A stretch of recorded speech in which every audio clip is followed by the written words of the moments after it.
untuk mengetahui situasi terkini di sana di Banjarnegara, rekan kami Andri Suryawanata sudah bertugas. Andri, bagaimana situasi terkini di sana?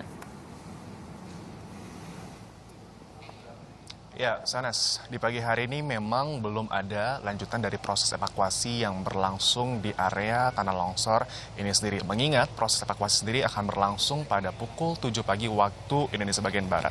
Namun, di jam 6 pagi ini sendiri sudah ada apel yang dilakukan oleh TNI, tim SAR, dan juga relawan untuk memberitahukan apa saja yang harus dilakukan mereka dalam proses evakuasi tanah longsor di Banjarnegara ini sendiri.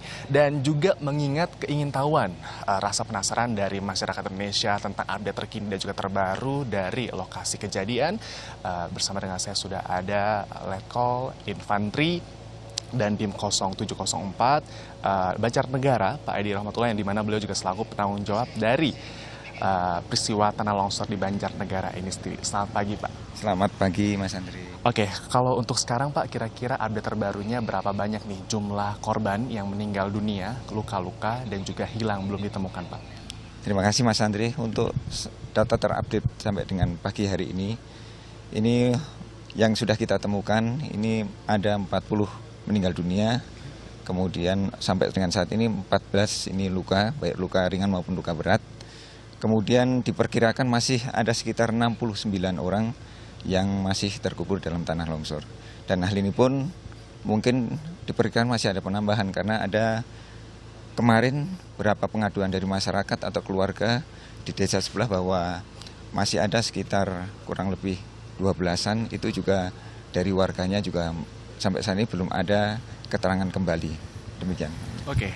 Jika kita bicara seputar kendala yang terjadi dalam proses evakuasi ini sendiri, Pak, pasti ada gitu. Kira-kira apa, Pak, kendala terbesar yang dihadapi?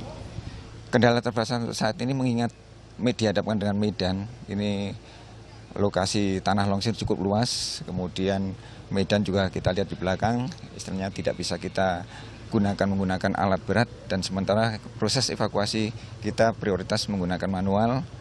Kemudian kita laksanakan semaksimal mungkin dengan cara mungkin kegiatan hari ini akan kita laksanakan 3 kegiatan, diantaranya normalisasi jalan, kemudian normalisasi arus sungai, aliran sungai, dan yang terakhir proses evakuasi itu sendiri, Mas.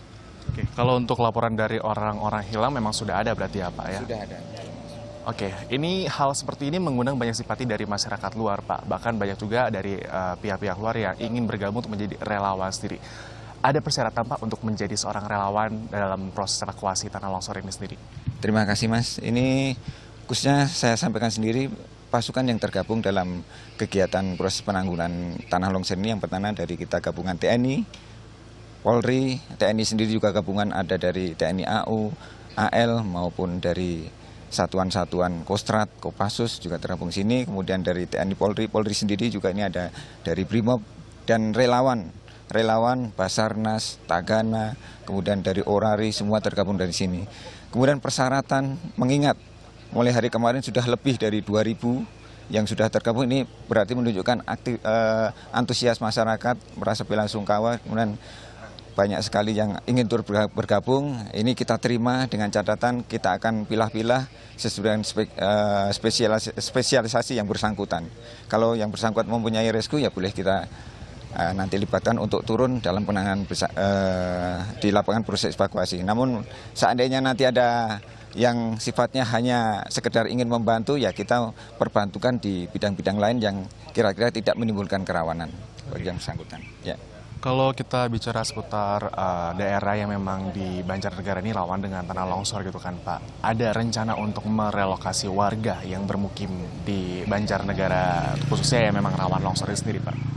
Terima kasih, Mas. Ini untuk rencana relokasi itu merupakan program jangka panjang yang akan kita laksanakan.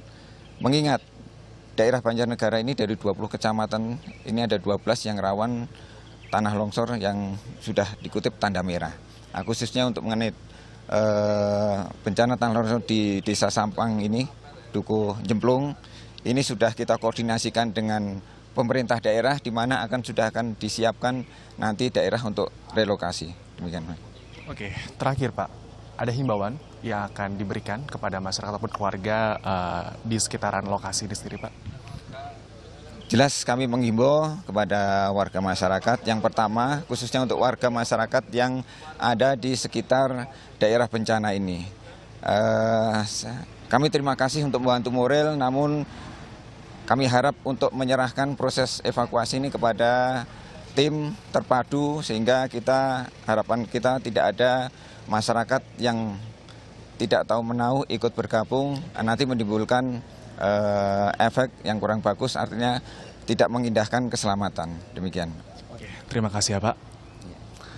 Oke, Sanas, Marisa, dan juga Adrian, mengingat selain proses evakuasi dan juga persediaan dari logistik kebutuhan para pengungsi, pemetaan titik-titik rawan yang terjadi di sekitar lokasi juga menjadi hal yang penting dilakukan. Karena daerah di sekitar Banjarnegara ini sendiri sangat rawan untuk terjadinya longsor lanjutan ini sendiri. Ini berdasarkan kutipan yang diungkapkan oleh Rektor UGM yang sudah melakukan sedikit penelusuran ataupun hal-hal yang dilakukan di sekitaran lokasi pada Sabtu kemarin. Ya, Adrian, Sanas, dan juga Marisa. Baik, terima kasih Andri Suryawanata yang melaporkan langsung dari Banjarnegara, Jawa Tengah. Jadi memang selain Jawa Tengah ini ternyata ada beberapa daerah lain, ada 2 daerah lain yang dikatakan menjadi 3 zona merah begitu. Jadi diantaranya ada Jawa Barat dan juga ada Sumatera Barat yang memang rawan untuk terjadinya tanah longsor ini karena memang saat ini hujan cukup lebat kan curahannya gitu dan kalau mayoritas tanah di Jawa ini bentuknya seperti tanah gempur begitu jadi mudah sekali untuk berpindah tempat. Mungkin juga yang kepengen jadi catatan, kenapa nih masyarakat masih tetap tinggal di sana? Gini, apakah tidak ada satu himbauan untuk mereka nih mengungsi dan pemerintah kabupaten atau kota setempat, apakah menyediakan tempat untuk mereka akhirnya mengungsi kalau memang tadi ada beberapa wilayah yang sudah dideteksi oleh tadi Sanas informasikan memang jadi rawan gitu. Iya sih, tapi kalau Jawa Barat, kita juga tinggal di Jawa Barat loh Adrian.